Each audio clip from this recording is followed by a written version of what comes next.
Terima kasih. Kita mulai ya dengan job profile. Pernah nggak mendengar ini job profile? Siapa yang bisa bahasa Inggris? Yang agak-agak bisa bahasa Inggris? Kalau job itu apa? Pekerjaan. Profile? Semacam profesi ya, bisa dikatakan profesi. Jadi kalau job profile ini bisa dikatakan profesi atau pekerjaan. Dalam hal ini kita mempelajari mengenai pekerjaan yang berhubungan dengan dunia konstruksi atau bangunan. Coba baca sama-sama. Coba ayo kita baca sama-sama ya. 1, 2, 3 ya. Job profile atau profil pekerjaan merupakan deskripsi yang berisikan informasi lengkap terkait suatu pekerjaan yang meliputi tugas-tugas pokok yang harus dikuasai oleh seseorang. Contohnya seorang drafter. Drafter wajib menguasai teknik menggambar manual menggunakan peralatan tulis dan aplikasi perangkat lunak. Oke, terima kasih. Job profile itu tadi berisikan informasi lengkap atau profesi yang harus ditekuni seseorang, ya, yang harus dipahami oleh seseorang ketika dia memegang suatu peranan atau pekerjaan. Contohnya apa? Drafter. Pernah dengar kata drafter enggak? Pernah. Drafter itu bagian apa itu? Menggambar ya. Oke, bagus. Berarti kalian sudah agak mengenal ya. Drafter wajib menguasai teknik menggambar manual menggunakan peralatan tulis dan aplikasi perangkat lunak. Itu hanya salah satu contoh saja. Nanti lebih dalam kita bahas mengenai drafter. Jadi dibesarkan dulu.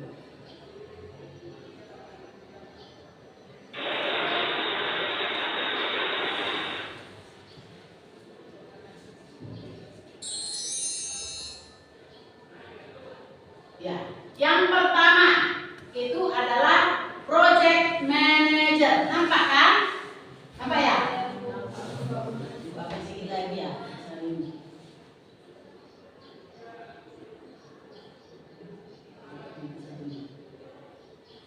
Nampak lagi ya? Project manager. Apa itu project manager? Seorang profesional yang bertanggung jawab dalam mengelola dan mengarahkan suatu proyek. Di situ ada langsung kalimatnya, seorang profesional. Mungkin kalian tahu ya kalau yang bagaimana yang profesional ini ya, berarti dia sudah ahli di bidangnya. Itu makanya kalau project manager ini, inilah yang bertanggung jawab untuk sebuah proyek, pelaksanaan sebuah proyek. Ya, dia yang bertanggung jawab di semuanya. Atau bisa dikatakan di mana dialah kepala proyek itu. Tetapi bukan dia pemilik perusahaan, belum tentu. Ya, belum tentu dia pemilik perusahaan. Dia hanya menjalankan saja biasanya. Dikatakan project manager. Selanjutnya kita lihat apa tugasnya? Membuat rencana proyek yang terperinci, termasuk tujuan, jadwal, dan anggaran. Nah, dia yang buat jadwalnya, dia yang buat anggarannya. Ya, setelah dia buat itu, baru kemudian nanti dia lagi mengkoordinasikan tim proyek untuk memastikan setiap anggota tim memahami tanggung jawab mereka. Nah, dia mengkoordinasikan tim Jadi dia pastikan. Jadi dia memilih orang itu tidak sembarangan. Itu maksudnya ini ya, tidak asal-asal. Yang memang harus memahami pekerjaannya. Itu untuk project manager. Kemudian construction manager. Nah, ini juga dia seorang yang profesional juga. Ya, jadi jangan salah-salah. Apa maksudnya dikatakan profesional? Berarti dia sudah punya pengalaman. Ya, dia sudah punya pengalaman dalam bidang konstruksi. Jadi nggak main-main ya. Apabila nanti dia asal-asal, main-main atau tidak punya pengalaman atau masih sedikit pengalamannya, itu bisa membahayakan. Karena yang dipegang ini adalah proyek ya. Itu untuk construction manager. Apa tugasnya? Melakukan perencanaan proyek konstruksi. Ini sebenarnya hampir sama ini dengan apa tadi yang pertama? Yang pertama sebelum ini apa? Project manager. Jadi dia hampir sama dengan ini ya. Lihatlah tugas dan tanggung jawabnya. Melakukan perencanaan proyek konstruksi. Jadi hampir sama. Kemudian setelah itu sambil diperhatikan ya, nanti ini juga yang ibu tanyakan, dan nanti tugas kalian secara berkelompok mengenai ini juga nanti. Yang selanjutnya site manager. Apa itu? Ini juga masih profesional. Ya, jadi ini kepala-kepalanya ini ya, para kepala-kepalanya ini, project manager, construction manager, site manager, itu masih termasuk di atas. Jadi dia harus yang punya pengalaman. Mengawasi arah proyek, memastikan bahwa spesifikasi dan persyaratan klien terpenuhi. Sampai ke bawah, menjaga prosedur kontrol kualitas, menemukan cara untuk mencegah terjadinya masalah dan memecahkan masalah yang muncul. Apa maksudnya? Ketika ada suatu masalah di dalam proyek itu, dia yang mencarikan solusinya. Ya, bagaimana cara terbaik? Jangan salah loh. Kalau di proyek itu biasanya itu dunia proyek itu keras ya. Bisa dikatakan agak keras ya dunia proyek ya. Ya, apalagi kalau berhadapan dengan tukang. Ibu pernah punya pengalaman, kasih cerita sedikit ya. Ibu pernah punya pengalaman, ya. Waktu itu ibu jadi supervisor atau pengawas. Supervisor itu pengawas ya. Kami punya proyek 23 bangunan sekolah. 13 di Bali G, 10 di Samosir. Waktu itu ibu masih gadis. Dan itulah pertama kali ibu memijak Samosir. Datang ke Samosir. Jadi waktu itu proyeknya di Bali G yang 13, salah satunya ada sekolah. Itu ada masalahnya. Seperti ini dia. Kebetulan pelaksananya kepala sekolah, mau merehab sekolah SD, pelaksana kepala sekolah, ya. Ternyata datang orang yang di kampung itu.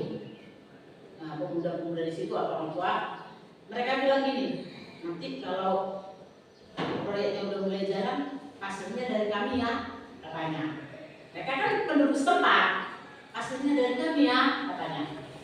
Oh, jadi kepala sekolah ini karena dia itu lihat ini penduduk setempat, kayak enak juga dia nolak kan? Diiyakannya, ya aman katanya. Nah, tiba-tiba pelaksanaan proyek masuk hasilnya.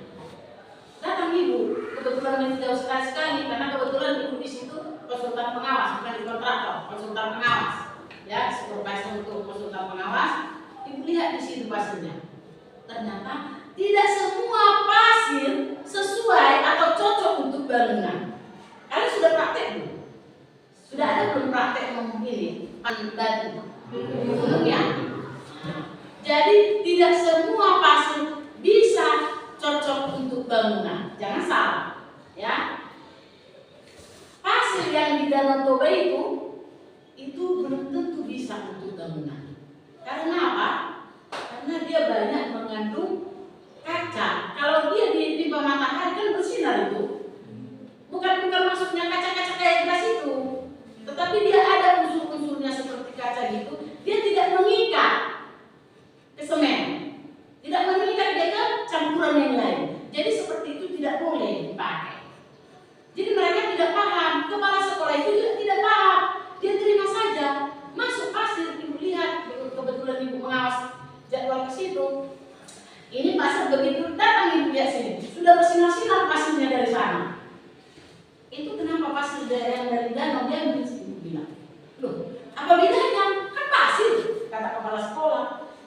tidak bisa pasir itu, ganti. Ibu bilang, marah ininya yang memasuk pasir ini, marah dia.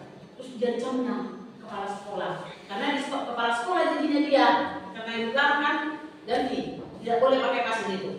Yang mau memakai bangunan sekolah ini anak kalian, ibu bilang, iya kan? Anakmu yang mau pakai sekolah ini, ya. Jadi tidak boleh seperti itu. Kalau ambruk dia 3 tahun lagi ambruk, siapa korban? Kan anaknya. Jadi ibu suruh ganti. Ternyata dia marah sama kepala sekolahnya, dia marah, dia ancamnya kepala sekolah. Kalau nggak kalian kasih kami yang masukkan pasir itu, lihatlah besok udah roboh itu apanya bangunan. Katanya, aku kepala sekolah melapor sama ibu, langsung saya datangi. Kalau besok roboh sekolah ini, berarti bapak yang buat, saya bilang. Sekalipun bukan bapak yang buat, karena ada omongan dari kamu, berarti kamu yang saya lapor. Bilang langsung, diam-diam terus pergi. Ya udah setelah itu aman. Dia takut juga kan? Malahan jadi dia itu menjaga kan? Mana tahu nanti ada yang mengganggu kan? Jadi dia kena tuduh kan? Nah seperti itulah. Jadi banyak kecurangan pun banyak di proyek ya. Mau mencurangi bahan, ya. Ibu juga pernah pengalaman seperti itu juga. Dia sennya, contohnya sennya BJLS begini, ya. Tapi yang dimasukkan beda, dimasukkan sama ininya, tukangnya kan. Terus kepala sekolah negok diancam langsung. Akhirnya kepala sekolah melapor sama ibu. Langsung saya datangi kepala tukangnya. Menurut bapak ini pantas ya? Saya bilang. Dia bapak sudah punya pengalaman berapa puluh tahun, pantas tidak? Saya bilang. Dia langsung tidak bisa memulai. Dan gitu. Nah, jadi berat loh. Apalagi kalau yang perempuan.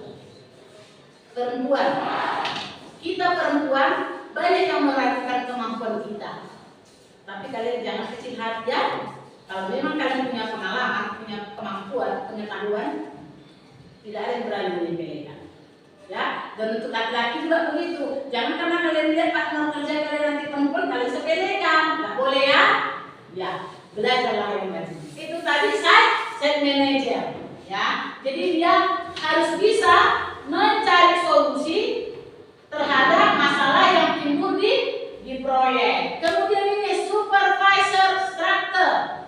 Nah, ini tadi apa tadi aku bilang supervisor ini? Pengawas. Jadi ingat, dalam dunia konstruksi ini biasanya ada 3 perusahaan yang masuk ke sini. Yang pertama konsultan perencana, bagus. Perencana. Yang kedua konsultan pengawas. Apa? Pengawas. Yang ketiga kontraktor. Inilah yang dinamakan pelaksana. Ya. Jadi ini harus ada yang tidak ini. Kecuali dia bangunan rumah pribadi nggak perlu, ya. Kalau bangunan rumah pribadi nggak perlu pakai seperti ini. Cukup hanya konsultan berencana atau kontraktor. Paling yang mengawas yang punya rumah kan. Tapi kalau dia bangunan besar seperti bangunan milik pemerintah atau bangunan belajar, ya gedung-gedung, wajib ada yang 3 ini.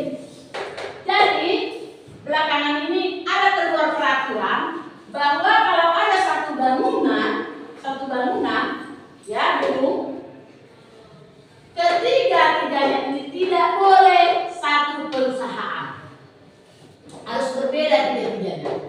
Supaya apa? Supaya apa? Kenapa harus berbeda? Kalau dulu bisa, kalau dia sebagai konsultan perencana bisa dia merangkap konsultan pengawas. Konsultan pengawas juga bisa merangkap kontraktor pelaksana. Tapi belakangan ini tidak boleh lagi. Harus beda-beda dia. Setiap ini. Kenapa? Ada yang tahu? Kira-kira coba ayo. Berpikir secara logika. Supaya jangan ada kecurangan, ya. Jangan ada kecurangan.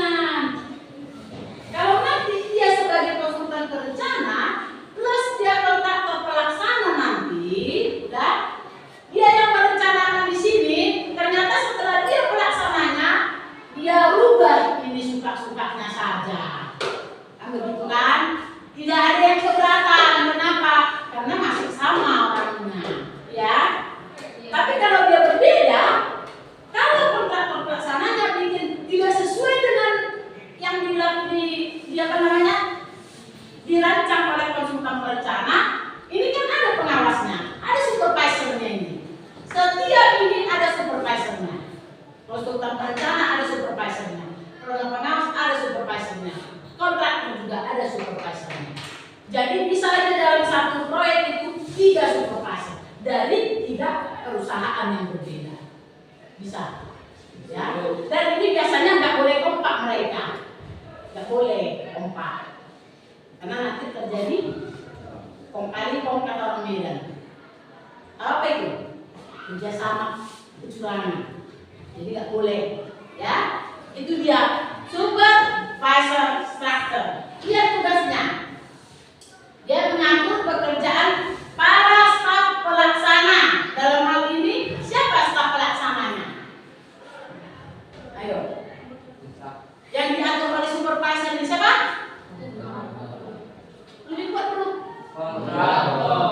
Karena dia yang bilang tadi, dia benar, bukan. Itu yang diatur dia, ya. Bagaimana cara kerja kita harus dipastikan, itu memang tugas dia. Dia namanya pengawas.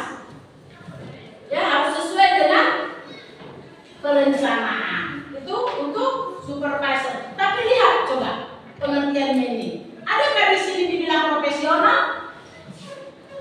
Seperti tadi yang manajer itu pertama kali pasti ada dibilang profesional, ya kan? Tapi ini kok nggak ada dibilang profesional ya? Nah, ayo, kok nggak ada dibilang profesionalnya? Berarti kalau tamat STM boleh jadi supervisor ya? Ya? Boleh ya? Boleh. Tamat STM boleh jadi supervisor. Kalau memang kalian memahami, silakan kalian melamar kerja supervisor. Tapi masuknya yang kecil-kecil dulu. Jangan langsung kalian mau bangun gedung plaza mau jadi supervisor itu. Nanti jodoh itu kalian, ya. Tukang ini kadang ada ininya, jubul-jubulnya, ya kan? Kalau dilihat supervisornya lemah, ya total yang non, ya kan? Dibilangnya lah kalau perencanaan untuk pasangan ini, contohnya pasangan yang ini, yang satu ini 1 minggu contoh harus 30 sak semen, ya, di perencanaan. Dia bilang, iya udah 30 sak semen di sini katanya. Padahal masih 20 dia masukkan, 10 dia simpan, entah di mana. Nah, pokoknya supervisor ini. Jadi nggak boleh main-main kalau supervisor ya. Dia harus punya pengalaman memang, tapi nggak harus jadi profesional. Nggak seperti site manager ya. Oke, kemudian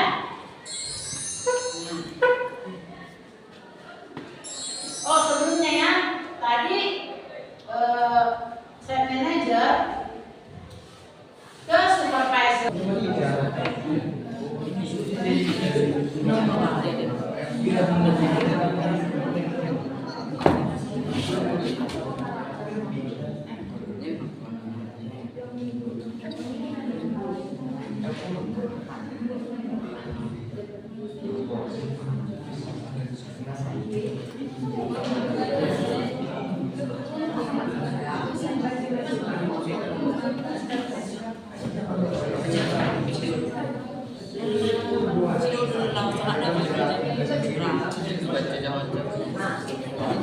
Mana tahu dia.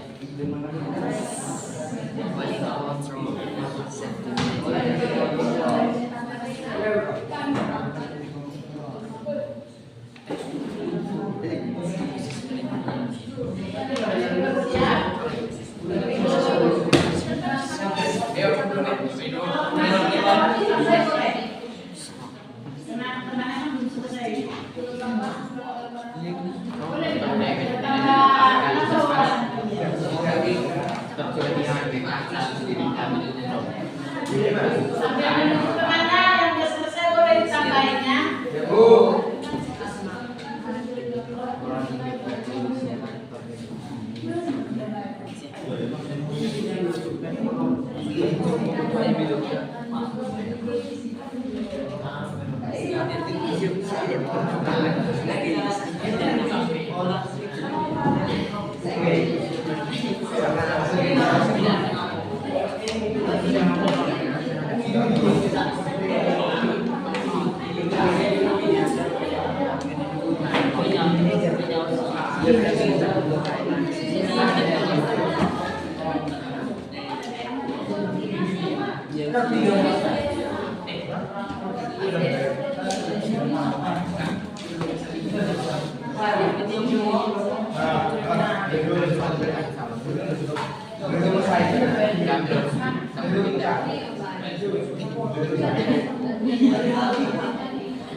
Sudah dapat tambahannya?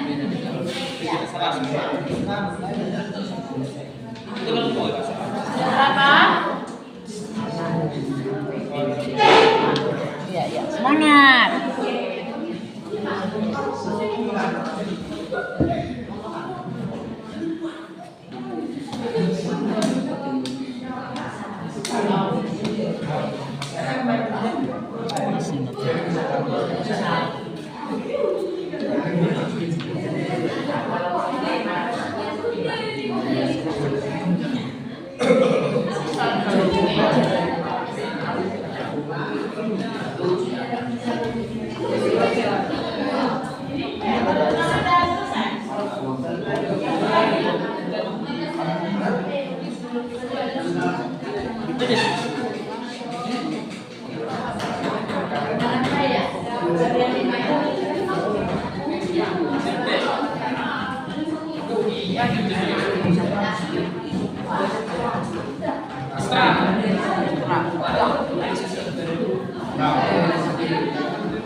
Sudah ya? Sudah bisa ya? Sudah bisa? Yang ini yang di sana gimana? Kalau cowok-cowok sudah terdengar?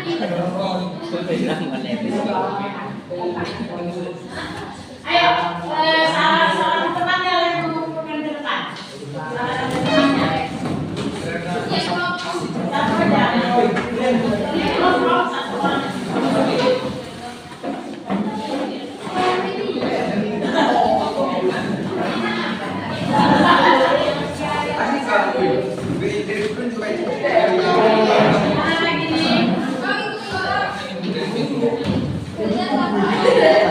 Gini.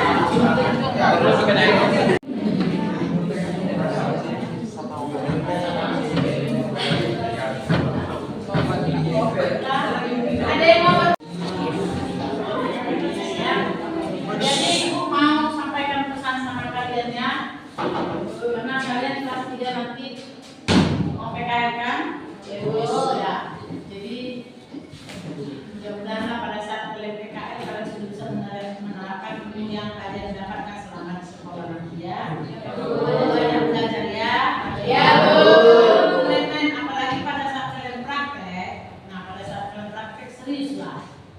Ya, karena di praktek itu nanti kalian bisa mendapatkan pengalaman. Ya, oke. Karena tidak ada lagi yang mau bertanya, kita tutuplah pembelajaran kita hari ini dengan menyanyikan lagu nasional dan juga membawakan doa.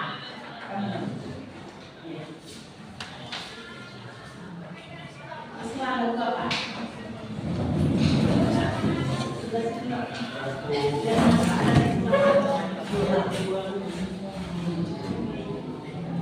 Sudah